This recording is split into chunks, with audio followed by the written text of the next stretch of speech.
আল্লাহর কথা মনে নাই, বরং ওই যে দুনিয়াবি যেই বাজার ব্যবসা লেনদেন। একটা সিএনজি স্ট্যান্ড থেকে সাইরা রাইকা নামাজে আসে না কেন? সিরিয়াল আধা ঘন্টা পিছিয়ে যাবে। অটোটা রাইকা আসে না, প্যাসেঞ্জার সমস্যা, দোকান ছেড়ে নামাজে যায় না। এই সময় কাস্টমারের চাপ বেশি। এখন সিজন, এখন কাস্টমারের চাপ, এখন সন্ধ্যার টাইম, এখন নামাজে গেলে কাস্টমারের চাপ। আহা মুসলমান, তাহলে আল্লাহ পাকের বন্দেগীর সামনে, সেজদার সামনে তোমার কলিজার ভিতরে দোকান বসে আছে, এটা কি শিরিক নয়? এটা কি নাফরমানি না? আল্লাহ তাআলা কোরআনে স্পষ্ট বলছে, কুল মা ইনদাল্লাহি খায়রুম মিনাল লাহবি ওয়া মিনাত তিজারা। আল্লাহ বলছে, বান্দা শোনো, তোমাদের এই ব্যবসা এবং তামাশা, এই রং তামাশার এই দুনিয়ার চাইতে আল্লাহ তাআলার কাছে সেজদার বিনিময়ে যা আছে তা বহু কোটি গুণে উত্তম উত্তম উত্তম। আল্লাহ। শিরিকের অনেক প্রকার আছে। আমাদের বিশ্বাসে, আমাদের আচরণে, আমাদের কথাবার্তায়, চিন্তায়, চেতনায় অগণিত শিরিক ঢুকে আছে। আখফা বিন দাবিবিন নামলাতিস সাউদা। নবী সাল্লাল্লাহু আলাইহি ওয়াসাল্লাম বলেন, অন্ধকার কালো রাতে, অমাবস্যার রাতে কালো একটি পাথরে যদি একটা কালো পিঁপড়া হাঁটে, সেটা খুঁজে বের করা যেমন খুব কঠিন, শিরিক বুঝতে পারা, নিজের কথা, কাজে, কর্মে, বিশ্বাসে উপলব্ধি করা, এটা তার চাইতে কঠিন, তার চাইতে সূক্ষ্ম। এজন্য উলামায়ে কেরাম থেকে জানা উচিত। নামাজ তো পড়েন ঠিক আছে, দান সদকা তো করছেন ঠিক আছে, কিন্তু আপনার ইমানের মধ্যে কোনো ত্রুটি আছে কিনা, শিরিক আছে কিনা, কুফর আছে কিনা, নিফাক আছে কিনা, এটা যাচাই করা উচিত। 3 জিনিস ইমান থেকে দূরে থাকতে হবে। 1 নম্বর, কুফর যেন না হয়, শিরিক যেন না হয়, নিফাক মানে মুনাফিকি যেন না হয়। এই জন্য আমার শায়েখ আল্লামা মুফতি মুশতাকুন নবী কাসেমি হুজুর সব সময় বলে, এক মুমিন, এক ঈমানদার সবচেয়ে বেশি পাহারাদারি করা উচিত কোন জিনিসের? ঈমান। কোন জিনিসের? ঈমান। এক মানুষের জীবনে, এক মুসলমানের জীবনে, ঈমানদারের জীবনে সবচেয়ে বেশি যত্ন নেওয়া উচিত কোন জিনিসের? সবচেয়ে বেশি খেয়াল রাখা উচিত কোন জিনিসের? সবচেয়ে বেশি পাহারাদারি করা উচিত কোন জিনিসের? ঈমানের। ঈমান ঠিক থেকে গোটা দুনিয়াও যদি আমি না পাই, কিছুই হারায় নাই। ঈমান হারিয়ে যদি গোটা পৃথিবীও পাই, আল্লাহর কসম কিছুই পায় নাই। আল্লাহকে না পেলে কিছুই পাওয়া হয় না, আল্লাহকে পেলে কিছুই হারায় না। জুতু মেরা তো সব মেরা। যখন আল্লাহ আমার, সবই আমার। এই জন্য প্রিয় ভাই বাবা, ঈমান বড় সম্পদ, ঈমান বড় সম্পদ, ঈমান বড় সম্পদ। তোমরা অসংখ্য নওজোয়ান ছেলে জানো তো না, বাংলা তো জানো, পদার্থ বিজ্ঞান, জীববিজ্ঞান, রসায়ন বিজ্ঞান তো কম বেশি জানো, অঙ্ক ইংরেজি তো কম বেশি জানো, দুনিয়ার ভাত মাছ খাইবার বহু পদ্ধতি তো শিখছো, কিন্তু নিজের আখেরাতের জন্য যে ঈমান জরুরি সেটা তো অনেকে জানো না। ঈমানের সবকও তো নাও নাই কোনোদিন।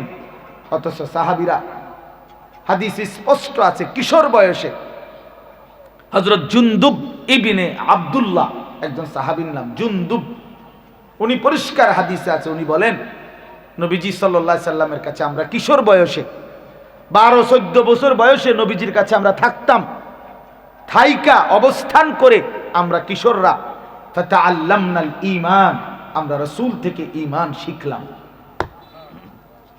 ফাতাআল্লামনাল ঈমানা, নবীজির কাছ থেকে আমরা ঈমান শিখলাম। তার মানে কি? মানে লা ইলাহা ইল্লাল্লাহ মুহাম্মাদুর রাসূলুল্লাহ, এই বাক্য এটা 15 দিন লাগাইয়া মুখস্থ করছে নাকি? কি মনে ওরা তো আরব, ওটা মুখস্থ করার কিছু আছে? আরে মক্কার যারা, মদিনার যারা, তারা মাতৃভাষা কি? তো তারা বুঝি এটা 15 দিন লাগাইয়া মুখস্থ করছে। তো কি শিখছে তাই? এই লাইন এটা নাকি?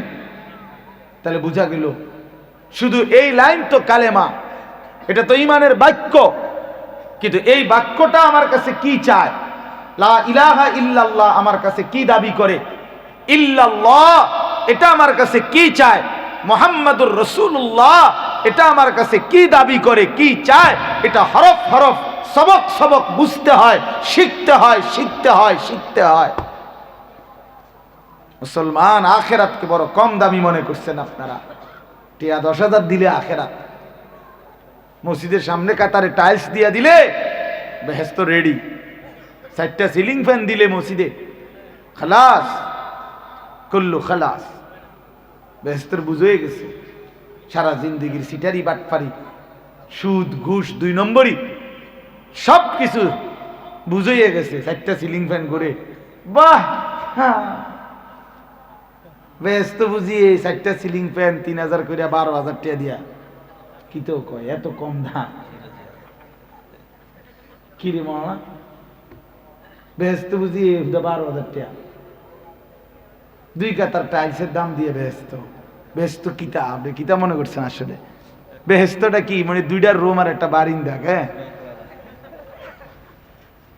কোন চাষা এটাই তো মনে বেহেশত। অসংখ্য মুসলমান এটা মনে করে, মনে করে আখেরাত মামুলি মনে করে, আখেরাতকে সামান্য মনে করে। আহা না মুসলমান ভাইয়া, আখেরাত অনেক বড়, আখেরাত অনেক বড়, আখেরাত অনেক বড়। দুনিয়া একদমই সামান্য। ফামা মাতাউল হায়াতিদ দুনিয়া ফিল আখিরাতি ইল্লা কলিল। আল্লাহ তাআলা বলে, বান্দা আখিরাতের তুলনায় দুনিয়ার জীবন একদমই সামান্য, একদমই সামান্য। রাসূলুল্লাহ সাল্লাল্লাহু আলাইহি সাল্লাম বলছে, উম্মত শুনো, একটি সাগরের মধ্যে যদি কেউ নিজের আঙ্গুল ভিজায়, তাহলে সেই আঙ্গুলের অগ্রভাগে যেটুকু পানি লাগে, এতে করে সাগরের কি পরিমাণ পানি কমে যায়। বুঝছেন না আমার কথাটা? একটি সাগরের মধ্যে যদি কেউ আঙ্গুল চুবায়, আঙ্গুল উঠাইলে আঙ্গুলের মধ্যে যেটুকু পানি লাগছে, এই কারণে সাগরের পানি কমে গেছে কয় ফুট?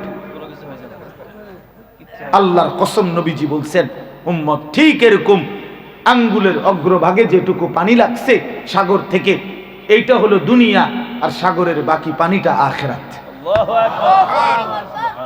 এবার আন্দাজ করো আখিরাত কত বড়, দুনিয়া কত ছোট। এরপরে আরো আছে কথা হাদিসের ব্যাখ্যায়। মুহাদ্দিসিনে কেরাম বলে, আরে দুনিয়ার বুঝানোর জন্য এর থেকে বড় কিছু দিয়ে নবী বুঝাইবে কি দিয়া? দুনিয়ার তো আর কিছু নাই উদাহরণ, এই জন্য মহাসাগর দিয়া বুঝাইছে। কিন্তু দুনিয়ার সাগরেরও তো শেষ মাথা আছে, পৃথিবীর শেষ মাথায় গিয়ে হইলো তো এটার কি আছে? ফিনিশিং আছে। কিন্তু আখিরাতের তো কোনো সমাপ্তি নাই, শেষ নাই, এটা শুধুই শুরু হবে আর কোনোদিন শেষ হবে না।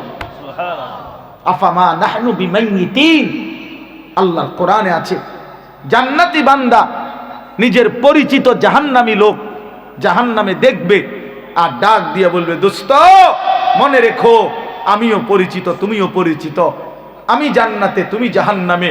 এবার শুনে নাও, আফামা নাহনু বিমাইয়িতিন, আর কোনোদিন আমারও মৃত্যু হবে না, তোমারও মৃত্যু হবে না, অতএব আমার সুখ আর শেষ হবে না, তোমার দুঃখ আর কোনোদিন শেষ হবে না। আফামা নাহনু বিমাইয়িতিন।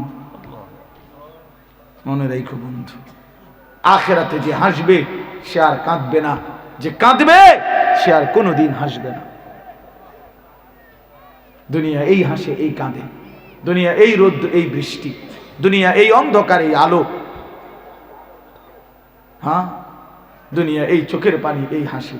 দুনিয়া বাচ্চার মতো, বাচ্চা কান্দে দেবে, আবার একটা কিছু দিলে হাসি দেয়, এদের চোখের পানিও দেখা যায়, মুখের হাসিও দেখা যায়। বাচ্চাদের দেখে